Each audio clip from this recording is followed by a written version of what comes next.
Hey everyone, this is Jack Bourne, founder of Deadline Funnel. So listen, whether you're changing lives through coaching, consulting, or a course, you absolutely must connect with your audience on a deep, deep level that melts away their skepticism and their doubt and replaces it with trust.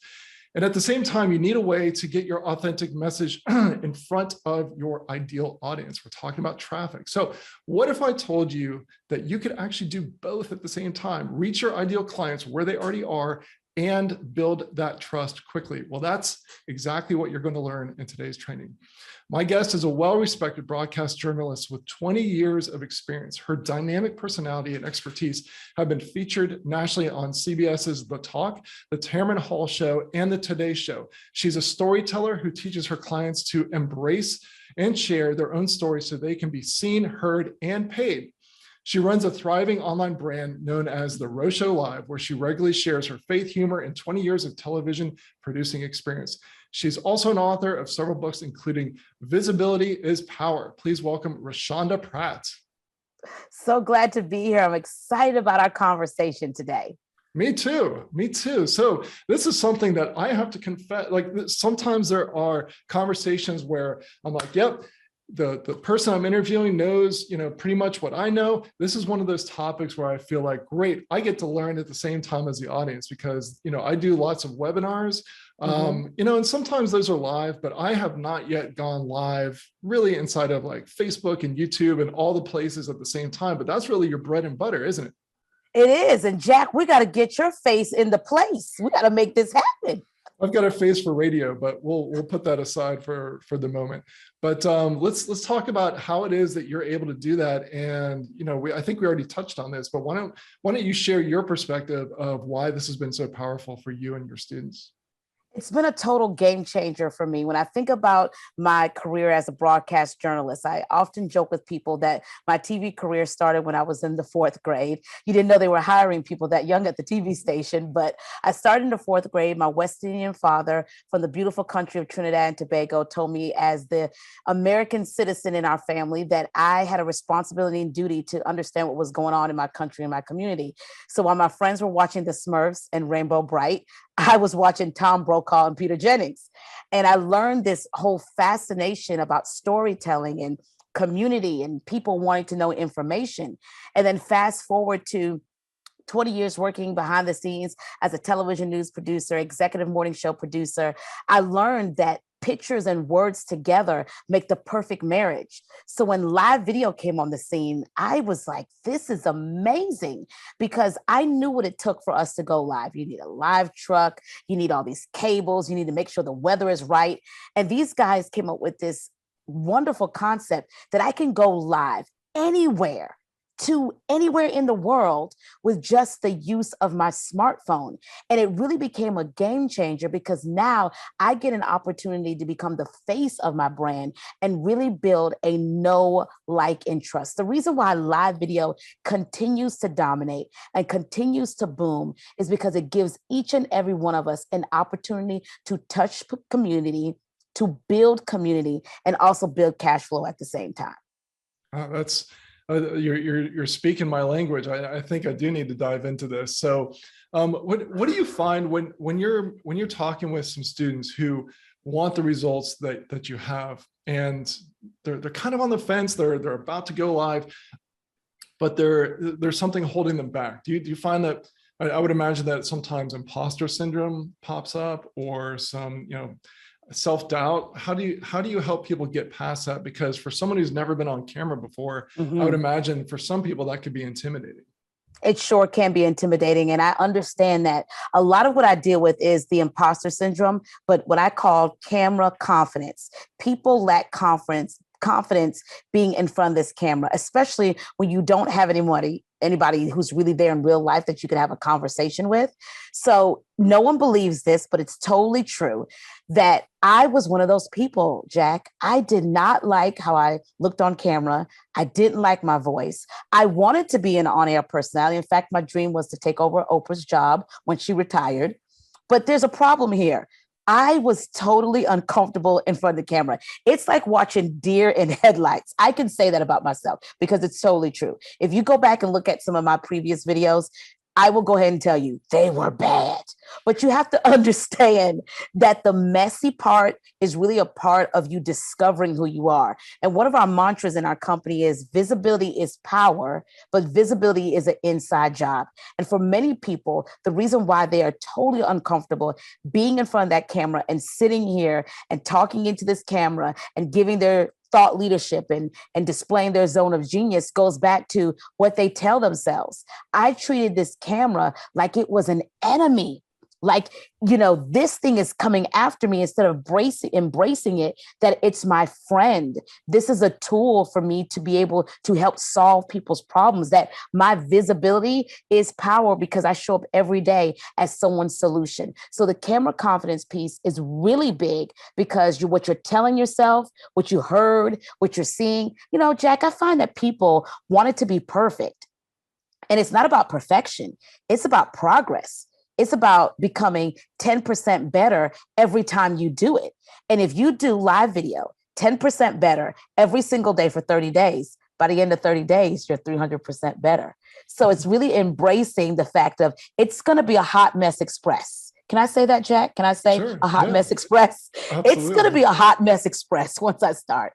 But by the time I'm finished with doing all the messy stuff, we're not going to be a hot mess express. We're just going to be express train on our way to community and cash flow. I love it. I love the way you talk. This is fantastic. So you mentioned something about every day. Do a lot of your clients show up every single day, or do some people show up weekly? Does it matter? Am I even asking the right question? Such a great question. So I think it really depends on the person. I like to teach my clients that your visibility is not an option, it's the option. So that means we show up in our life, in our business every single day. Now, the consistency of how you want to do your live video really goes back to you. When I first started doing live video, I was like, you should do it every day and 3 times a day and go live for an hour and all of these things. But then I started realizing life showed up for me, Jack. I had a surprise baby at 40. I'm totally telling my age. She was a hernia that grew feet, toes, and legs. So I wasn't planning on having this baby. When I realized I'm having a baby and I probably cannot show up as consistent on live video as I desire. So what I really started to do was pull back and retool that thought. And the thought is this: what does consistency look like for you? I want to give people permission to really think about that. What does it look like for you? Because consistency does not look like I'm not going to show up at all. That's inconsistency. But being consistent, what does that look like for you? Is it every Monday at 8:00? Is it Tuesdays and Thursdays because that's your latter day between the hours of 2 to 6? What does that look like for you?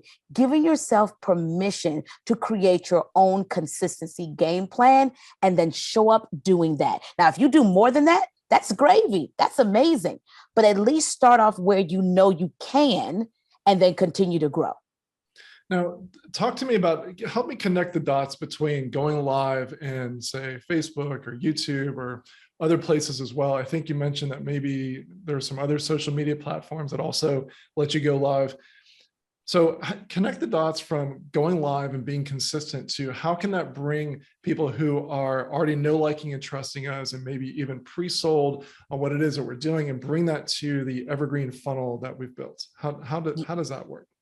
One thing that I'm finding with, especially let's use Facebook as an example. So that became a major platform for me after I transitioned from Periscope. Periscope was one of the first apps that gave us the capabilities of going live. And then I transitioned to Facebook. And the reason why is because Facebook created communities. You remember, Jack, when Facebook first started communities? Periscope didn't have that. So I knew that if I come to and go live on Facebook, I can then start building a community, a place where this is my tribe, this is my people. And the thing about creating content is, especially live video content, it's there forever for people to go and binge watch. I mean, if you're on Facebook, they even have a thing that you can create playlists, much like YouTube. So say you want to, like if you go to one of my playlists, you can see a whole playlist that addresses imposter syndrome. a whole playlist that talks about live video. So now if people are looking for specific content that I may have done live, they can now go to that playlist and binge watch all my videos. Jack, I can't begin to tell you how many inbox messages that I receive from people who say, I met you on IG, or I met you at a summit or at an event, and I watched one of your videos. And then I couldn't stop. And I stayed up till 2 or 3 o'clock in the morning, binge watching your videos. And I'm like, great, because that is the point. And in between them binge watching those videos, especially doing my live show, Jack, I got creative. I started making my own commercials that tell them about a product that I have, or dropping in there about my book, or, hey, join my text community. So now people are watching me much like they watch Netflix. Just imagine that with me, folks. Just think about that. People watching you like they watch Netflix and chill. The same thing could happen for you. That's fantastic. So talk to me about, so what are some of the technical issues that, like, is there a certain type of technical stack? I know this probably isn't the most important thing that you teach, but I know it's also probably one of the things that if someone wants to go live, they're like, well, I don't know what to do. I don't know what sort of hardware I need. I don't know what sort of software I need. So let's get that out of the way. What sort of stuff do people need? Great question, Jack. And I want to take down this thought of people thinking I have to go get a Canon 50, I have to go and get all of these things, lights, camera, action. When I started doing live video, all I had was a white wall and a message in my heart. That was it.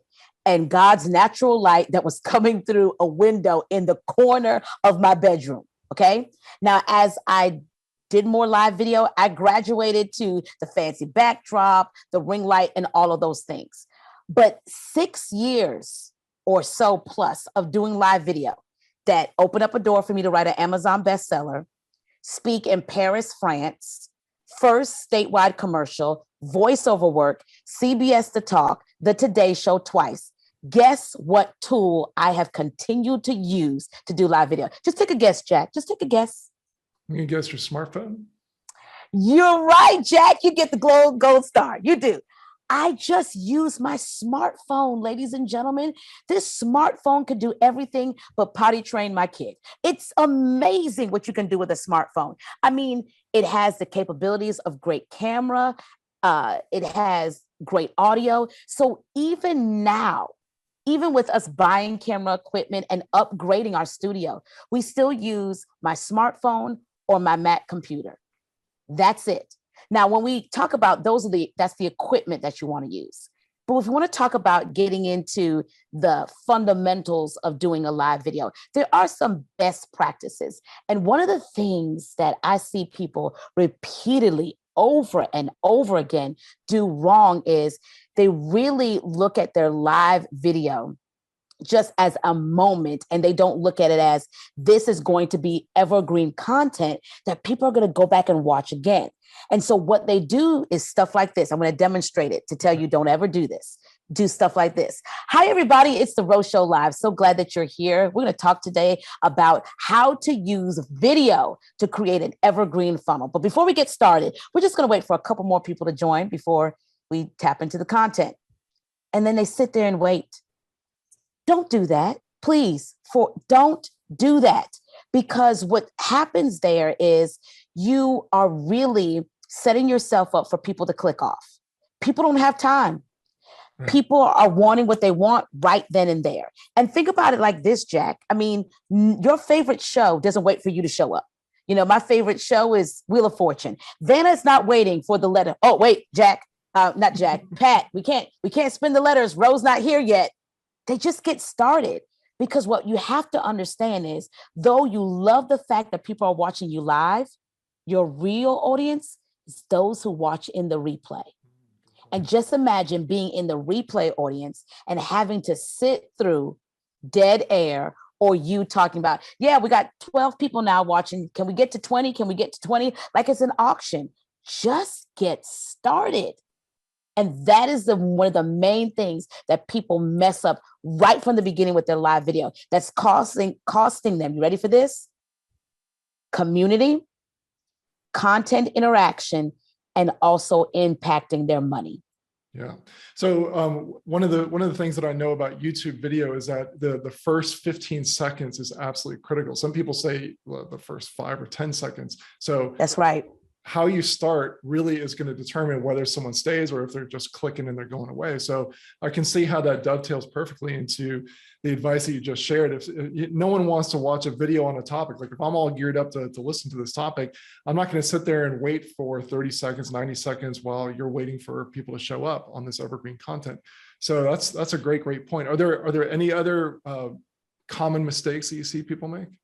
Sure. The second common mistake I see people make is not understanding that their replay audience and speaking to the replay audience. So they always like to engage with the people who are live, and it's all the kudos and all the feels for people who are in the live audience, but they never greet the replay. They never say, hey, thanks to the replay audience. You guys are amazing. If you're here watching in the replay, hashtag replay, or give them something to do so they can engage in the content as well. And then the third thing is really not planning or being intentional about the flow of this live video experience. 20 years of working in television news, I've never done a show really off the fly. Even if I know that we're going into a show and it's breaking news, I still have a general thought. Come in there and I tell Darcy, that's one of my anchors that I worked with. I said, Darcy, it's breaking news. Okay. This is what we're going to do. We're going to go from the animation to you. Then we're going to toss to weather because it's a weather event. Then we're going to come back to you. We're going to toss out to the field.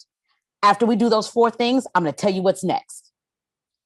There's always a plan because we have to be intentional about this opportunity of being in people's homes. I think people don't understand that when people take the time to invest, to stop their scroll and watch you, it is an honor, and it really is your duty to serve them well and not waste their time because they could be doing something else. So we really have to make sure that we're taking the time to plan out, create a rundown or a show flow of what people are going to experience when they're watching you live. So that brings me to my next question. What about content topics?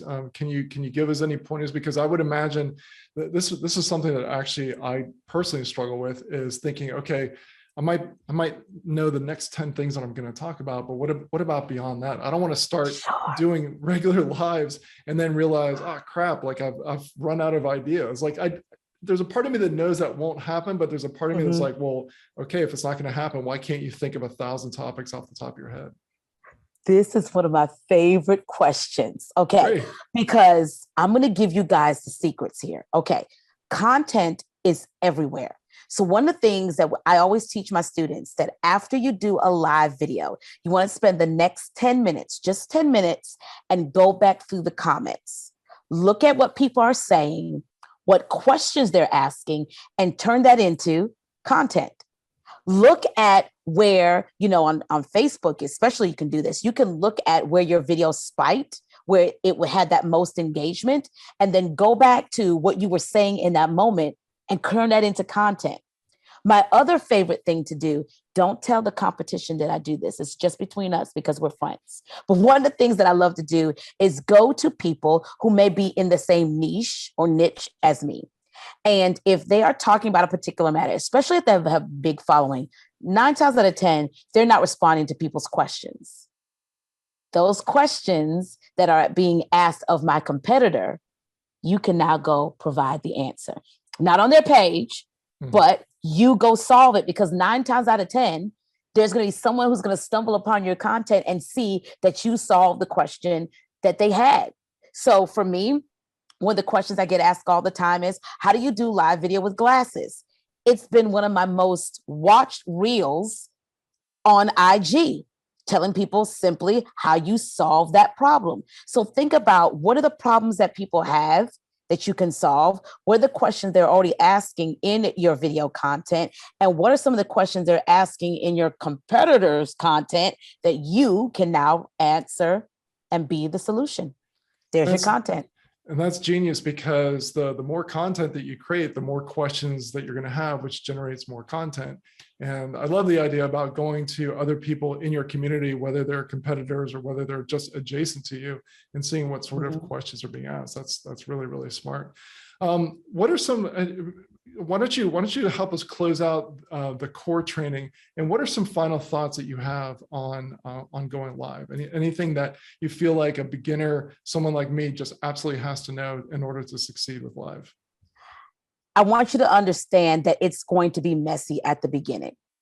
And it should be. And you should embrace the mess, because you have a message, but the first 4 letters of the word message contain mess.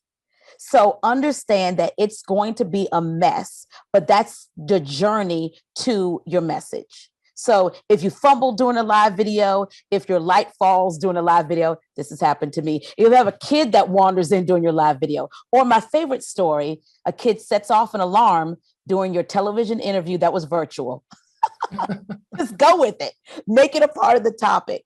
What I'm saying is, don't let perfection stop you from progress. Embrace progress over perfection, and you'll find yourself getting better. You have to practice in order for it to become permanent. So we have to practice these things and really develop the mindset that your visibility is not a option, it's the only option, that you are people's solution. And in order to be their solution, they have to see you. And my final thought, one of my favorite Native American proverbs that says this: those that tell the stories rule the world. There's a part of this world that you are called to have dominion and rule. And you can do that through live video when you understand that your visibility is power. That is fantastic. I love that quote. I'm definitely gonna borrow that. So Roshanda, all right. So I think this is a good spot for us to end the main section. Now, in our advanced session, we have something really special. Roshanda and I are going to cover a critical mind shift that she's going to share with us that you really need to make to have the kind of impact you want. And it really comes back to what she was talking about before with creating evergreen media content. So I want you to join us in the advanced session before the price goes up. Click one of the buttons that you see on the page right around this video, somewhere close to our faces.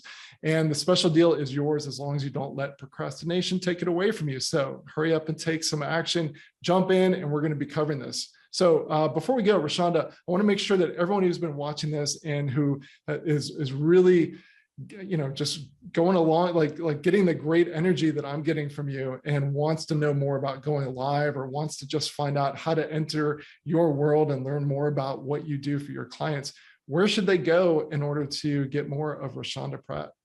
Sure. Follow me on IG. I spend a lot of content over there with my reels. And then, of course, if you want to know more about how we could possibly work together, IG at The Row Show Live. Make sure to connect with me over there. Perfect. Awesome. All right. We'll see you in the advanced session. See you over there.